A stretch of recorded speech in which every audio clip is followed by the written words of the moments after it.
So hi folks, and welcome to Coffee Chats with Authors. I've got my coffee and I've got us an awesome author to speak with today. So I want to welcome zombie apocalypse author David A. Simpson.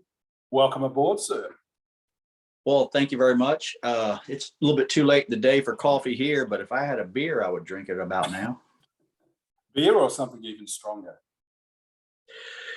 Well, I've got a bottle of Writer's Tears I broke out. It's a Scotch. I broke it out at the last convention I went to, and there was a bunch of writers there, and we were sharing shots all around. You know, we were keeping it lively. Went through I went through like 2 bottles that day, 2 days, 2 bottles. I was going to say, if you had a bunch of writers and 1 bottle of scotch, that would not that would not last very long at all.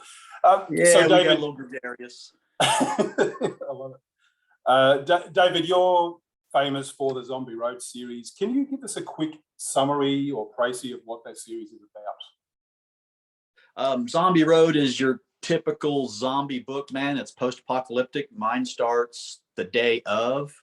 Then the backstory fills in. I have a lot of detail on how it came to be, which intrigues me. What was your question? Damn, it's been a day. My story is about.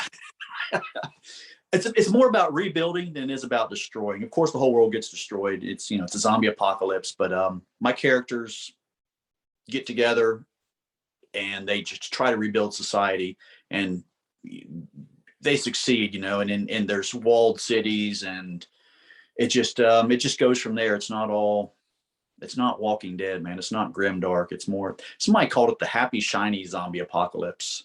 So it's about rebuilding. Yeah, it's interesting. I've read a lot of people do love the fun side of it, and I've read bits of a couple of your books, but I've read a lot of the reviews, and a lot of them talk about the fun, and I'm thinking zombie apocalypse and fun, but now I can see why. That's fantastic. Where do you pull the ingredients from for that? Like, what sort of went into making that? Well, man, Zombie Road was my first book, and I wrote it. I used to be a truck driver. And I wrote it over about a 2-year period, this whole big giant world I created, and all the characters were fully fleshed out before I even started typing the first word. So I don't know, maybe that's why the story it's all over the place. But if you haven't read it yet, in the prologue, it kind of tells you what the whole story is about. There's a lot of twists in it, and after you get to like book 6 or 7, if you remember the prologue, you'll go back and go, oh my God, that's what he was talking about. But it's like cryptic, So yeah, a lot of little foreshadowing. That's great for rereadability, though. People can go back to it and rediscover things. Oh yeah, that's what he was doing. That's why this guy did that. Yeah. That's very clever. Very clever. Why did you choose zombies for the apocalypse? Why not an asteroid hitting the Earth or an EM pulse or something like that? Oh, man, to be honest, I thought it would be really easy to do a zombie story, man, because I've seen so many movies, and I'm a huge fan of zombies, and I've probably seen movies and TV shows and read 500 zombie books. I just thought you can't really reinvent the wheel, but I knew the tropes I had to hit. I knew what was exciting. I knew what I liked about the zombie apocalypse. So that sounded weird. I knew what I liked about reading people's books. Anyway, I thought I could do something that was cool, just a little bit different, not the same old. Yeah, it seems like you've done that. You've done a good job of that. Did you sort of pull some of the characters from real life, or are they all completely invented? No, actually, most of them are real people. Yeah. Just real people. Yeah. Just tell us about your main character. Gunny is a former soldier, a disgraced vet, and he's a truck driver, and the story of how he got kicked out of the military, and it all ties in to the huge long 8-book long story. But basically he's a truck driver, and the zombie apocalypse happens, and him and some vets and some just truckers are in a truck stop, and quick thinking, and they kind of save the day. And barricade the truck stop, and they go from there, man. They just tried to figure out how to rebuild society and how to get home and how to, figure things out. Yeah, and they're obviously drawing on a lot of their military experience too. Yeah, they're not all military, but there's a few vets in there that kind of react quicker than your average civilian would, and then they just there's, I don't want to say it's all vets. It's not all super hardcore tier 1 specialists and stuff, but they're just they're vets. They're just soldiers or truck drivers. They're Yeah. Now I've got to ask you about the artwork. Looking at your T-shirt and the artwork across the books, just beautiful artwork. How much toing and froing did you have to do with artists to try to get that right? Did you adjust it very much? No, the first book cover, I designed it, man. It was so great. I micromanaged it. It was the greatest book cover ever. I didn't sell any copies, and it got voted on this website as worst book cover of the month. So, yeah. After that, my publicist said, look, I know a guy, he's good. Just hire him and don't bother him. Just let him do his job. And he did. And that's, he came up with that. Yeah. I had no input. I said, I want a truck and some zombies. Just do what you want. And that's what he did. And that was Dean Samed out of England. He did that. Yeah, I've heard of Dean Samed does some amazing artwork. I didn't realize he did yours. That's fantastic. Yeah, he did the first 3. Yeah. And then after that, hard to get. Right. So who did you move on to with the rest of the series? Because you've kept that standard very high. Christian, I'll mess up his name if I try to say it. Bentulian. Yeah. He does a lot of zombie covers. He did this. So yeah. Okay. There you go. That's really interesting. He's really good. He is excellent. By the way, this is hiding mess. We're in the middle of moving house, so we've just got boxes and crap everywhere. So, oh my dude, if I pan this camera, we would have the same situation. I'm in the middle of a move. I got 4 different storage units. Yep. It's a mess. I feel you, bro. Yeah, it's good fun. But it's good to be able to kind of angle the camera the way you want the camera angled. Sticking with the look of things in your universe, I'm actually going to put some photographs up on the screen for people to have a look at of the car. So tell us about this car. Where did it come from? What's it called? Did you make it? Yes, sir, I did. That is Josephine. It makes an appearance in book 2, and it is in of all the books up until like book 7. It's one of the main cars in the series. And I built that as I'm a car guy, and I built that as to take shows. My very first convention I ever went to, I just had my books are on the table. I had a couple of banners behind me. Actually, those 2 banners in that picture. And people just, I'm not a very good salesman, and people just walk by, they glance at your stuff, and I couldn't really engage. And I decided, man, I'm gonna make something crazy. I'm gonna build a car out of the books. And I did. I take it to shows, and it's people stop and they want their picture taken with it. And we talk to the gearheads that show up, and people actually bring me car parts now to autograph, which is kind of cool. Oh, really? That's awesome. Yeah. What's the biggest car part they've brought you? Well, a hubcap probably. Yeah, a hubcap. Right. I mean, they keep them small. It's not crazy. Air cleaners, hubcaps, things like that. Yeah, that's a fan. What a great idea. Never heard of that before. Dude, and it's a tax write-off. Very good. Very good. Is this, so the other car here, is this one of your cars, or it's come from another? No, it's not. Yeah.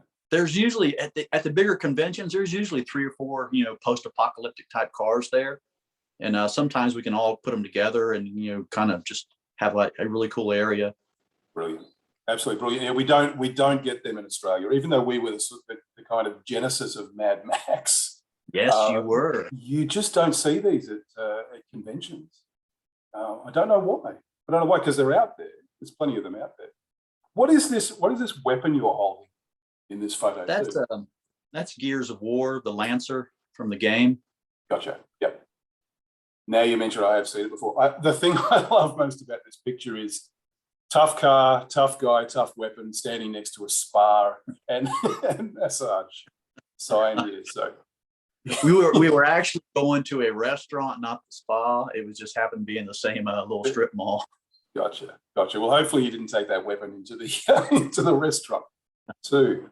Fantastic. Look, a couple more questions, and then we'll call it a day. Really appreciate your time. So you said 8 books in this series.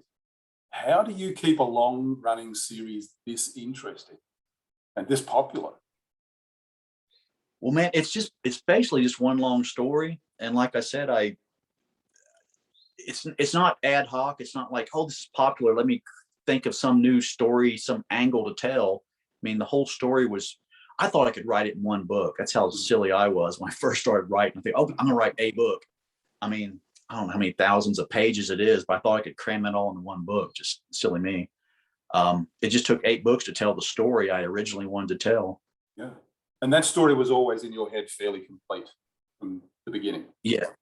There were some, yeah. I mean, there was, I'm a semi-pantser, semi-outliner. I've got all these Post-it notes everywhere. Okay, this has to happen. This has to happen. And, as I check them off each chapter, I'll take that note down. But that was the only way I could keep things organized, because there's some really sci-fi elements, in the zombie story. And that's the only way to keep it organized, was to outline basically the whole thing, beginning to end, and then start on it. Yeah. Did it change very much as you went along? Did you get to a point where you thought, oh no, I have to head this direction? No, sir. The end was always the same. Of course, a lot of it's pantsing, because you're into this character. He's supposed to do this, and it's like, you know what? This is better if I go this. I have a new idea. It's been a year, so I started writing. It's so it was changed a bit, but the basic story is the same. Yeah.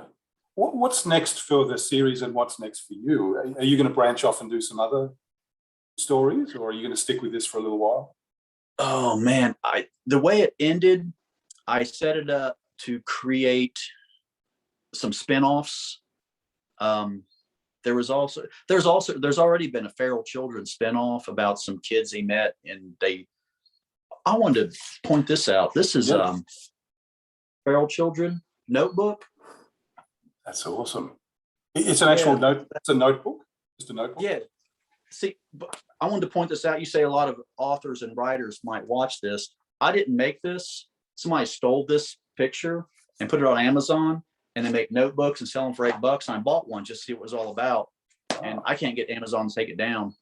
Really? It's no big deal. It's just Google your name every once in a while, and you'll find out, man, people are ripping you off if you're popular.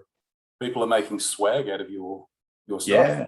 I thought it was kind of cool, though. I'm like, that's kind of neat. I was going to say that the artwork looks amazing. It's really cool. So that series is continuing, the Feral Children, or are you moving on? The Feral Children is a trilogy. It's complete. Man, I had a co-writer with that, Wesley Norris. He kind of did the heavy lifting on that, and he passed on. So he wanted to write more stories in it, but those are. Yeah, there won't be any more Feral Children. Sorry to hear that. Yeah, that's out of honor for him, I guess, too, much as anything. Yeah, cool. Yeah. Well, because there are other writers watching, as we wrap up, do you have a book that you would recommend writers read, or do you have like a writing prompt or a writing exercise for them to kind of freshen up their creativity? Man, I didn't read any writing books at all when I started, and I avoided conferences and things like that, because I wanted to write the way I wanted to write, not the way a college educate or the college professor wants me to write.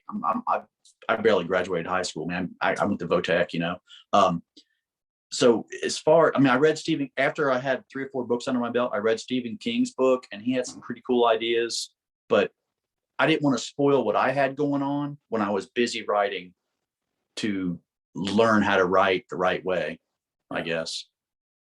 So no, sir, I really don't. Stephen King's book's the only one I've read. Yep. Well, anything by Stephen King is good fodder for the brain, I think. Anyway, it's interesting. I read that Karen Travis, who actually wrote some Gears of War novels or novelizations, and wrote some Star Wars novelizations, and it has her own stuff. she doesn't read books at all. Not just no books on writing. She doesn't read any books whatsoever. That's just because she wants to, same thing. She wants to keep her writing. She doesn't want to channel other people. She doesn't want to influence people. And I remember listening to an interview with an old time Western writer who'd written like 150, he was in his 70s at the time, but Thing, and Ray, or more. he was like that. Yeah, I can't remember the guy's name, but he had like 150 books. But he said he hadn't read a single Western since he started writing them in the 1950s. Because again, he didn't want other people's way of doing things and ideas messing with his ideas. I thought that's an interesting take on writing, yeah. Well, David, thank you very much for your time. I know it's getting late over there. Really appreciate it. Is there anything you want to point us to? Where can people find you on the interwebs? Oh man, Amazon. I mean, that's basically, I'm wide on some books, but Amazon is the big kahuna. So Amazon is it. That's the place to go. All right, Yes, man. Well, sir. thank you very much. You have a great evening. All right, man. Thank you. Appreciate you. Yes. All right, bud.